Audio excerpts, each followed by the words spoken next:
قابل احترام بزرگوں اور معزز سامعین کرام، آج جس موضوع اور ٹاپک پر آپ کے سامنے گفتگو کی جا رہی ہے وہ اس وقت کا بڑا تقاضا اور اہم موضوع ہے۔ نبی کریم صلی اللہ علیہ وسلم کی سنتیں۔ سنت کسے کہتے ہیں؟ وہ طریقہ جس کے مطابق نبی کریم صلی اللہ علیہ وسلم نے زندگی گزاری اسے سنت کہتے ہیں۔ پھر ان میں بعض وہ طریقے ہیں جن کو پیارے آقا صلی اللہ علیہ وسلم نے عمل میں لانے کی اور اتباع کرنے کی اپنے امت کو دعوت دی۔ ان طریقوں کو فالو کرنے کے لیے اللہ کے نبی نے انہیں تاکید کی۔ اور بعض وہ طریقے ہیں کہ نبی کریم صلی اللہ علیہ وسلم نے ان کی اتباع کی، امت کو تاکید نہیں فرمائی، مگر جو لوگ رسول اللہ صلی اللہ علیہ وسلم سے سچی محبت کرنے والے، سچا عشق کرنے والے ہیں، انہوں نے ان طریقوں کی اتباع کی جن کی اللہ کے نبی صلی اللہ علیہ وسلم نے اتباع کی دعوت نہیں دی تھی۔ خیر القرون کے دور میں یعنی نبی کریم صلی اللہ علیہ وسلم، حضرات صحابہ رضی اللہ تعالی عنہم، تابعین اور تبع تابعین رحمہم اللہ کے دور میں اس جیسی مثالیں دیکھنے کو بکثرت ملتی ہے، مگر آج کے اس گئے گزرے دور میں بھی ان سنتوں پر عمل کرنے والے لوگ ملتے ہیں۔ چنانچہ جب رسول اللہ صلی اللہ علیہ وسلم سے سچا عشق اور سچی محبت کرنے والوں کو یہ پتہ چلتا ہے کہ اللہ کے نبی کو یہ غذا پسند تھی تو وہ بھی وہی غذا پسند کرنے لگتے ہیں۔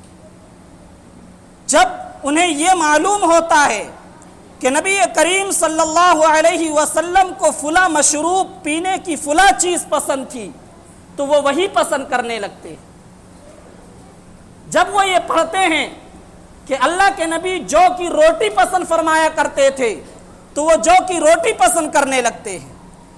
جب ان کے علم میں یہ آتا ہے کہ نبی کریم صلی اللہ علیہ وسلم شہد پسند فرمایا کرتے تھے تو وہ نبی کی محبت میں شہد پسند کرنے لگتے ہیں۔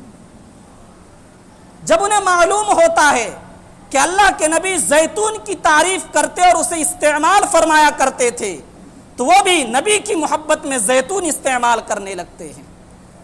اور جب انہیں یہ خبر ملتی ہے کہ پیارے آقا صلی اللہ علیہ وسلم گوشت اور کدو پسند فرمایا کرتے تھے تو وہ بھی گوشت اور کدو پسند کرنے لگتے ہیں۔ جب انہیں پتہ چلتا ہے کہ نبی اس طریقے پر چلا کرتے تھے وہ بھی اسی طریقے سے چلنے لگتے ہیں۔ یہ وہ سنتیں ہیں جن کی اتباع کی تاکید نہیں کی گئی، لیکن جو لوگ نبی کریم صلی اللہ علیہ وسلم سے محبت کرنے والے ہیں وہ ان سنتوں کی بھی اتباع کرتے ہیں۔ اصل بات یہ ہے جو شاعر نے کہی ہے کہ محبت خود ہی آداب محبت سکھا دیتی ہے، یعنی جب کسی انسان کو کسی سے محبت ہو جاتی ہے تو وہ اس کی ہر ادا سے محبت کرنے لگتا ہے، پھر اسے یہ بتانے کی ضرورت نہیں پڑتی کہ تمہیں کیا کرنا ہے اور کیا نہیں کرنا۔ محبت کرنے والا خود ہی سمجھ لیتا ہے کہ مجھے اپنے محبوب کو راضی اور خوش کرنے کے لیے کیا کرنا چاہیے اور کیا نہیں کرنا چاہیے۔ آج کے اس دور میں ہماری اور آپ کی ایک بڑی ذمہ داری یہ ہے، پورے دنیا کے مسلمانوں کی بڑی ذمہ داری یہ ہے کہ وہ نبی کریم صلی اللہ علیہ وسلم کی سنتوں کی حفاظت کریں۔ خدا را اگر ان سنتوں کو یہ سمجھ کر اور یہ کہہ کر، یہ خیال کر کے کہ یہ تو سنتیں ہیں، چھوڑنے کا یہ سلسلہ اسی طرح جاری رہا. لوگ سنتوں کو چھوڑ دیتے ہیں یہ سمجھ کر کہ یہ تو سنت ہے، یہ فرض نہیں، یہ واجب نہیں، یہ ضروری نہیں، یہ تو سنتیں ہیں. یہ کہہ کر لوگ سنتوں کو چھوڑ دیتے ہیں. اگر سنتوں کو چھوڑنے کا یہ سلسلہ اسی طرح جاری رہا تو یاد رکھیے گا یہ سنتیں مٹ جائیں گی اور پھر یہ دین بھی اپنی اصل شکل میں باقی نہیں رہے گا. سنتوں کی حفاظت کی ذمہ داری ہم سب کی ہے، اور اس ذمہ داری کو حضرات صحابہ کرام نے سمجھا،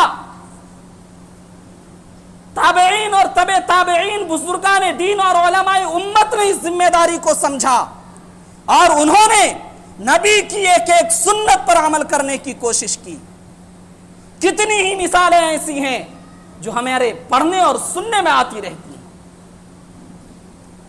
دنیا والوں نے تانا دیا، مذاق اڑایا، لیکن نبی کے عاشقوں نے، سچی محبت کرنے والوں نے تانا دینے والوں کے تانے کی، مذاق اڑانے والوں کے مذاق کی کوئی فکر نہیں کی. ان کے سامنے اصل نبی کریم صلی اللہ علیہ وسلم کی سنت تھی، اور انہیں معلوم تھا کہ سنت پر عمل کرنے کی وجہ سے آقا کی محبت ملے گی، آقا کی محبت ملے گی، خدا راضی ہوگا، خدا راضی ہو جائے گا، میری دنیا بھی کامیاب ہو جائے گی، آخرت بھی کامیاب ہو جائے گی.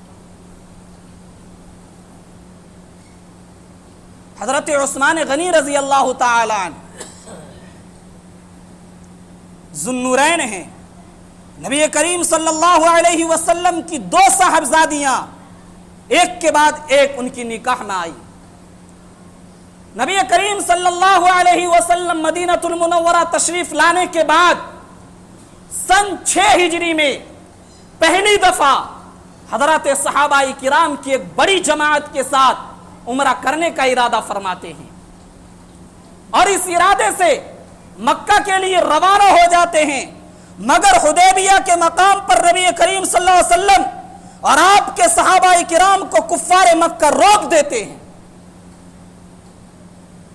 کہ آپ عمرہ نہیں کر سکتے. اللہ کے نبی صلی اللہ علیہ وسلم حضرت عثمان غنی رضی اللہ تعالی عنہ کو نمائندہ بنا کر، اپنا ایلچی، قاصد اور ترجمان بنا کر اہل مکہ کے بیچ بھیجتے ہیں تاکہ مذاکرات ہو اور کسی فیصلے پر دونوں فریق راضی ہو جائیں. حضرت عثمان غنی رضی اللہ تعالی عنہ مکہ پہنچتے ہیں. وہاں ان کے چچا زاد بھائی تھے جو ابھی کفر کی حالت میں تھے. شام کا ٹائم تھا، انہوں نے اپنے چچا زاد بھائی کے گھر رات گزاری. 2 باتیں مجھے اس واقعے میں آپ کے سامنے پیش کرنی ہیں. اہل مکہ نے حضرت عثمان غنی رضی اللہ تعالی عنہ کے سامنے یہ پیشکش رکھی کہ آپ عمرہ کر لیجئے، کعبے کا طواف کر لیجئے. حضرت عثمان غنی رضی اللہ تعالی عنہ کا دل طواف کے لیے مچل رہا تھا، اور کون مسلمان ہے جس کا دل طواف کے لیے نہیں مچلتا. مگر حضرت عثمان غنی رضی اللہ تعالی عنہ نے یہ کہتے ہوئے مکہ والوں کے پیشکش کو قبول کرنے سے انکار کر دیا کہ جب تک رسول اللہ صلی اللہ علیہ وسلم خانہ کعبہ کا طواف نہیں کر لیتے یہ عثمان طواف نہیں کرے گا. یہ نبی سے محبت کی بات تھی. اس پیشکش کو حضرت عثمان غنی رضی اللہ تعالی عنہ نے ٹھکرا دیا. جب اگلا دن آیا، سرداران قریش سے حضرت عثمان غنی رضی اللہ تعالی عنہ کو ملنا تھا، ان سے بات چیت کرنی تھی. جب جانے لگے ان کے بھائی نے کہا کہ جناب، قریش کا دستور یہ ہے، عرب کا دستور یہ ہے کہ جس کی تہبند ٹخنے سے جتنا زیادہ نیچے لٹکی ہوتی ہے وہ عرب میں اتنا معزز اور بڑا سمجھا جاتا ہے. آپ کی تہبند ٹخنوں سے اوپر ہے، پنڈلی کے درمیان ہے. آپ سرداران قریش سے بات چیت کرنے کے لیے جا رہے ہیں، آپ ان کی نگاہ میں حقیر بن جائیں گے، معمولی بن جائیں گے. میری آپ سے ریکویسٹ ہے، گزارش ہے کہ آپ اپنی تہبند ٹخنوں سے نیچے کر لیں۔ اگر آپ نے اپنی تہبند ٹخنوں سے نیچے نہیں کی تو آپ کی بات میں کوئی اثر نہیں رہے گا، آپ کی بات کی کوئی قیمت اور قدر قریش کی نظر میں نہیں رہے گی۔ حضرت عثمان غنی رضی اللہ تعالی عنہ نے اپنے چچازاد بھائی کو بہت پیارا جواب دیا، فرمایا سنو، لا ہاکذا لا ہاکذا، میں ایسا نہیں کر سکتا، کیونکہ اللہ کے نبی نے فرمایا ہے ٹخنوں سے نیچے اپنی تہبند نہ رکھا کرو، یہ خدا کے عذاب کو دعوت دیتا ہے۔ اور میں نے خود نبی کریم صلی اللہ علیہ وسلم کو دیکھا ہے کہ وہ اپنی تہبند ٹخنوں سے اوپر رکھتے ہیں، درمیانے پنڈلی پر رکھتے ہیں۔ میں نبی کی سنت کو قریش کے وجہ سے نہیں چھوڑ سکتا، نہیں ٹھکرا سکتا، چاہے وہ مجھے اچھا سمجھیں، برا سمجھیں، بڑا سمجھیں، چھوٹا سمجھیں، حقیر سمجھیں یا اعلیٰ سمجھیں، میں نبی کی سنت کو نہیں چھوڑ سکتا۔ یہاں رک کر میں ایک بات کہنا چاہ رہا ہوں۔ لوگ کہتے ہیں کہ یہ جو ازار اور تہبند کی حدیث ہے وہ نماز کی حالت کے لیے، کہ نماز کی حالت میں پائجامہ ہو، پینٹ ہو یا تہبند ہو وہ ٹخنوں سے اوپر ہونا چاہیے۔ حضرت عثمان غنی ابھی نماز پڑھ رہے ہیں، آپ ہی لوگ بتائیے، جس وقت ان کی بات ہو رہی ہے سرداران قریش سے، اس وقت ان کا کپڑا ٹخنوں سے اوپر ہے، وہ نماز پڑھ رہے تھے۔ معلوم یہ ہوا اس پوری تفصیل سے کہ ہر وقت کا یہی حکم ہے، چاہے انسان نماز کی حالت میں ہو یا نماز سے باہر ہو، دونوں صورتوں میں یہی حکم ہے کہ کپڑا ٹخنے سے اوپر ہونا چاہیے۔ حضرت عثمان غنی رضی اللہ تعالی عنہ نے کوئی فکر نہیں کی اور نبی کی سنت پر عمل کیا۔ آج ہم اپنے حالات کا جائزہ لے لیں۔ حضرت حذیفہ ابن یمان رضی اللہ تعالی عنہ، بہت مشہور واقعہ ہے، جو فاتح ایران ہیں، انہوں نے ایران کو فتح کیا، اور جس زمانے میں جنگ جاری تھی ایران کے بادشاہ نے انہیں مذاکرات کے لیے بلایا کہ آئیے بیٹھ کر بات چیت کرتے ہیں، مسئلے کا حل نکالتے ہیں۔ حضرت حذیفہ ابن یمان رضی اللہ تعالی عنہ بادشاہ کے دربار میں جاتے ہیں، ان کے اعزاز میں، ان کے اکرام میں بادشاہ دسترخوان لگواتا ہے، سب لوگ حضرت حذیفہ ابن یمان اور بادشاہ کے دوسرے درباری دسترخوان پر بیٹھ جاتے ہیں۔ کھانے کے درمیان حضرت حذیفہ ابن یمان رضی اللہ تعالی عنہ کے ہاتھ سے ایک لقمہ نیچے گر جاتا ہے۔ چونکہ نبی کریم صلی اللہ علیہ وسلم کی یہ تعلیم تھی، صحابہ کرام کو یہ تربیت دی گئی تھی کہ جب کوئی لقمہ یا کھانے کی کوئی چیز ہاتھ سے نیچے گر جائے اسے اٹھا کر صاف کر کے کھا لیا کرو۔ کیوں؟ اس لیے کہ وہ خدا کی نعمت ہے، خدا کا دیا ہوا رزق ہے۔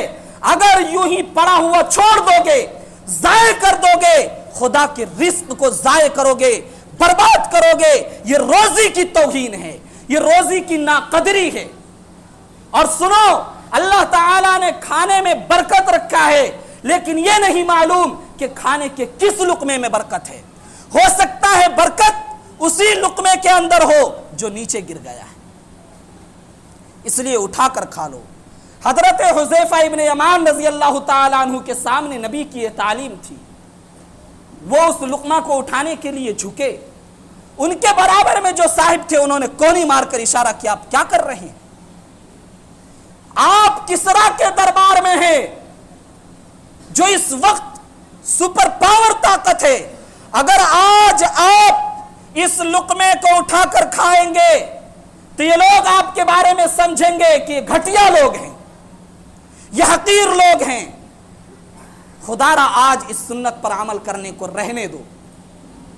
ان کے برابر والے نے کہا، حضرت حذیفہ ابن یمان رضی اللہ تعالیٰ عنہ نے بہت ہی پیارا جواب دیا، فرمایا اَأَتْرُكُ سُنَّةَ رَسُولِ اللَّهِ صلی اللہ علیہ وسلم لِهَؤُلَاءِ الْحُمَقَاءِ، کہ میں ان پاگلوں اور احمقوں کی وجہ سے نبی کی سنت کو چھوڑ دوں؟ یہ نہیں ہو سکتا۔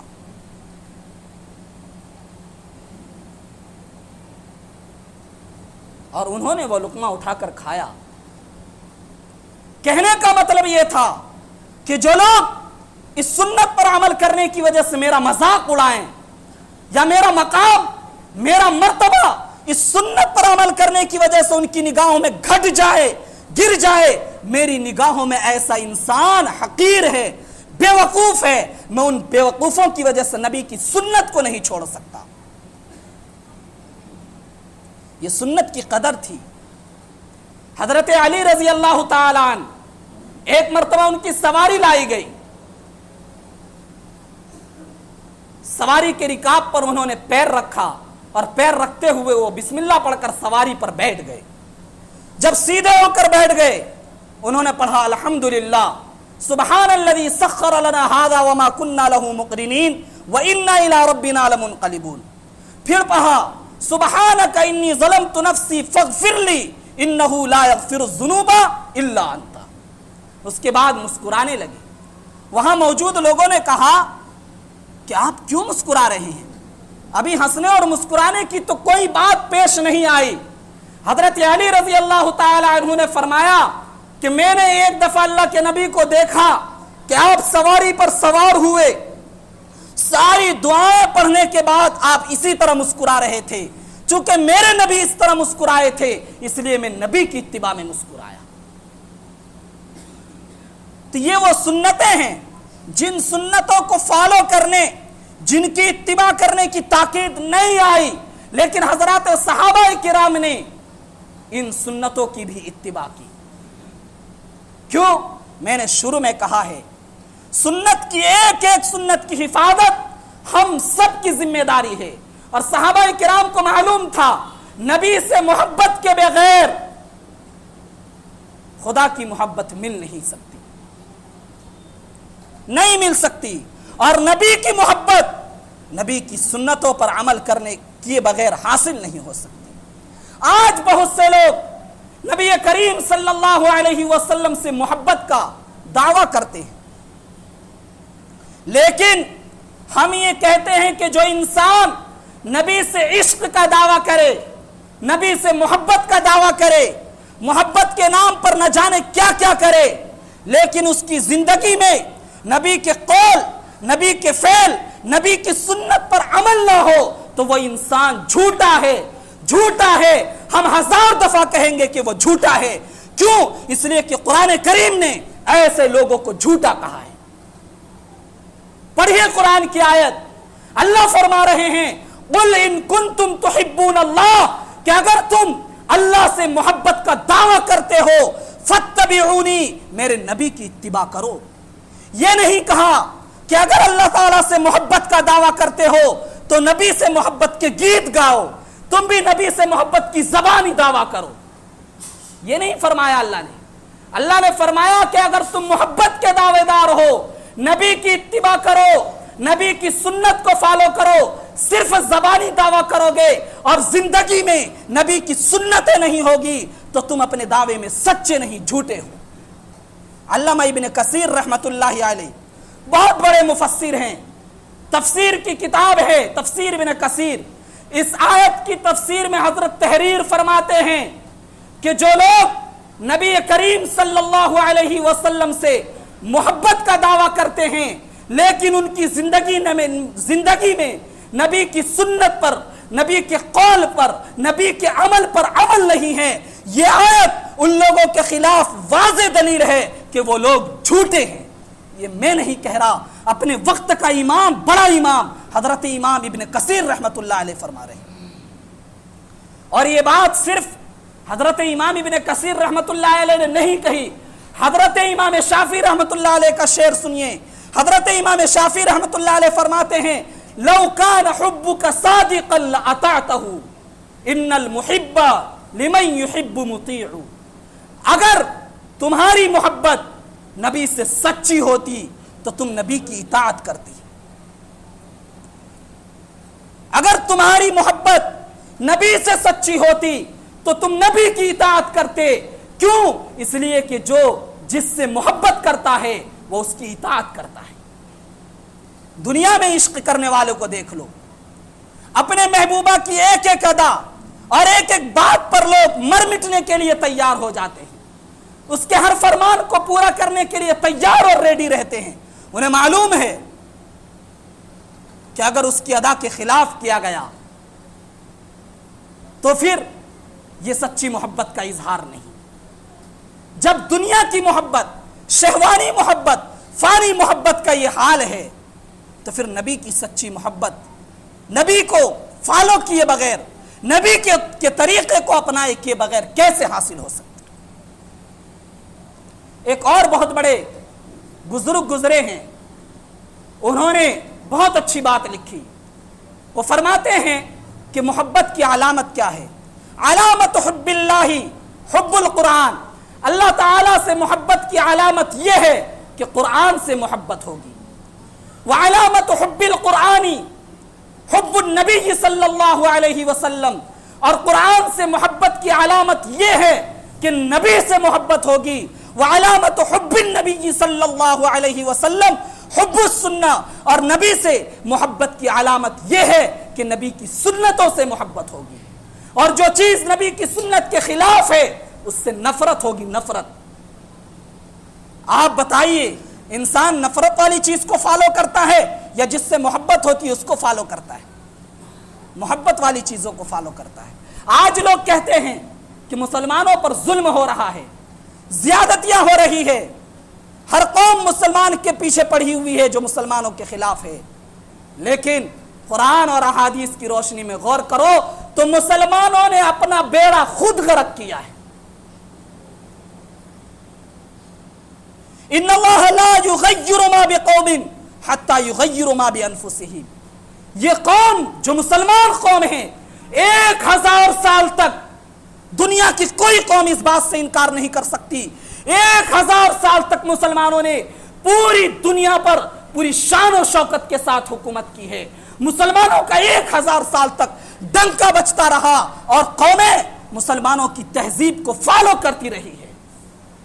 لیکن یہ ایسا پھر کیا ہو گیا کہ کل تک جو قوم حکومت کرتی تھی، جس قوم کو دیکھ کر دوسری قوم کے لوگ رشک کیا کرتے تھے، آج وہی قوم بدترین قوم بنتی جا رہی ہے، ذلیل ہوتی جا رہی ہے، رسوا ہوتی جا رہی ہے۔